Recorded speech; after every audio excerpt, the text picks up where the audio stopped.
అది సిఎస్ఆర్ కింద దివీస్ వాళ్ళు డెవలప్మెంట్ చేసుకోవటం, ఆ డెవలప్మెంట్ చేసే సమయంలో మరి ఆ హైట్స్ అవన్నీ కూడా ఇరిగేషన్ డిపార్ట్మెంట్ కానీ, ఎన్హెచ్ కానీ, అలాగే రెవెన్యూ కానీ అందరూ కలిసి కోఆర్డినేషన్ తోటి అవన్నీ ఒక సిస్టమేటిక్ చేసి ఉంటే ఈ సమస్య వచ్చిండేది కాదు.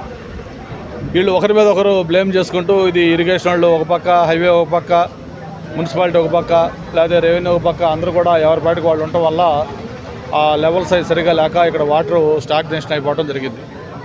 అంతేకాకుండా ప్రధానంగా చెరువులో కూడా అనాథరైజ్డ్గా కొంత నీళ్లు ఎక్కువ ఫ్లో కాకుండా మధ్యలో ఈ ఫెన్సింగ్ అది పెట్టడం, జాలీలు అవి. దాంతోపాటు లెవెల్స్ ఏదైతే హైవేలో వాటర్ స్టాక్ అవుతుందో దానికంటే ఒక దాదాపు ఒక అడుగు పైన లెవెల్ అది చెరువు నీళ్లు ఎక్కువ ఉండటం, అందువల్ల ఇక్కడ నీళ్లు దాని లోపలికి ఫ్రీగా ఫ్లో కావట్లేదని కూడా చెప్పడం జరిగింది.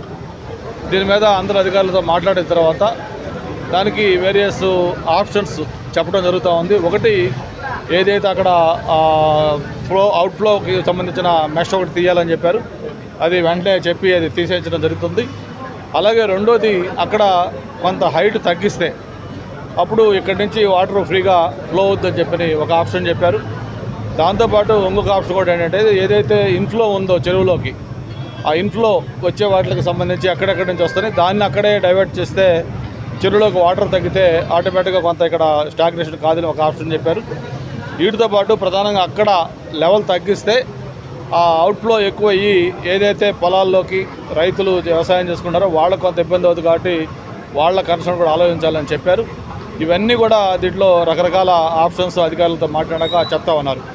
అయితే ఒకటి మాత్రం గ్యారెంటీ, దీనికి ఒక పర్మనెంట్ సొల్యూషన్ మాత్రం చూపించాల్సిన అవసరం చాలా ఇమీడియట్గా ఉంది. ఎందుకంటే ఇది ఒక ప్రధాన హైవే, అందులో ఒక ఇంపార్టెంట్ జంక్షన్ కూడలు.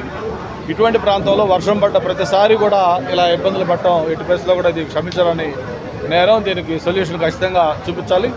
నేను ఎన్హెచ్ వాళ్ళని, అలాగే ఇరిగేషన్ వాళ్ళని, అలాగే కమిషనర్ జీఎంసీకి సంబంధించి అందరితో కలిపి ఒక ఎక్స్పర్ట్స్ ముగ్గురు కూడా మాట్లాడుకొని ఎలా దీనికి పర్మనెంట్ సొల్యూషన్ చేయాలనే దాని మీద ఒక నిర్ణయం తీసుకుంటాం. ఒక 1 వీక్లో వాళ్ళకి రిపోర్ట్ ఒకటి తయారు చేస్తారు.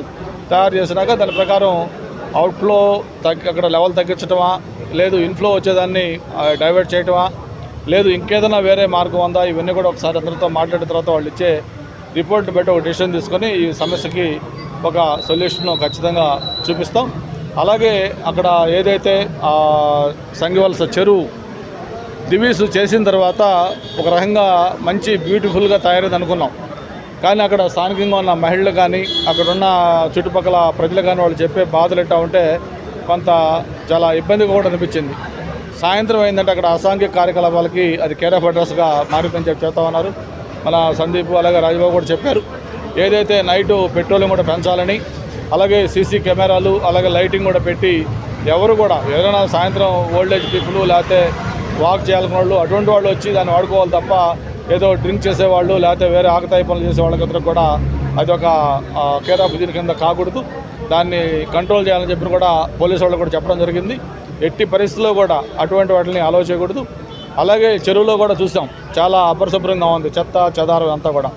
పైన గట్టుపైన బండి పైన కూడా చాలా డెబ్రిస్ అంతా ఉంది. చెరువులో కూడా చాలా చెత్త చెదారం పేరుకుంది. దాన్ని కూడా జీఎంఎస్ వాళ్ళు కూడా చెప్పడం జరిగింది, దాన్ని కూడా రెగ్యులర్గా క్లీన్ చేయాలని. ఇవన్నీ కూడా ఒక 1 వీక్ 10 డేస్లో మళ్ళీ నేనే స్వయంగా మళ్ళీ వస్తాను, వచ్చి దీనికి సంబంధించి ఒక పర్మనెంట్ సొల్యూషన్ కూడా తయారు చేస్తామని చెప్పి కూడా మనం చేస్తా ఉన్నాం.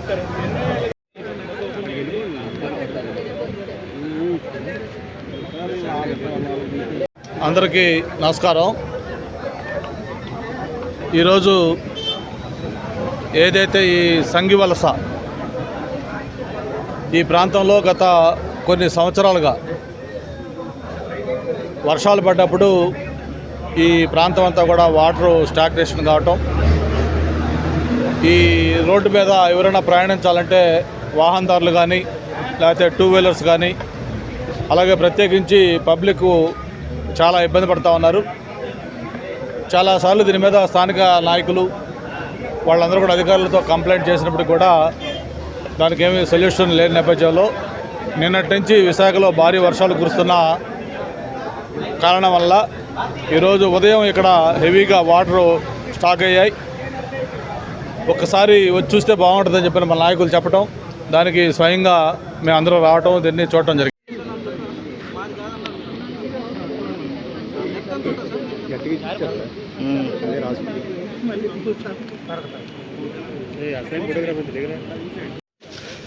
కనుక రావాలి కొంచెం నువ్వు కవర్ చేయదు నిన్నే కవర్ చేస్తా.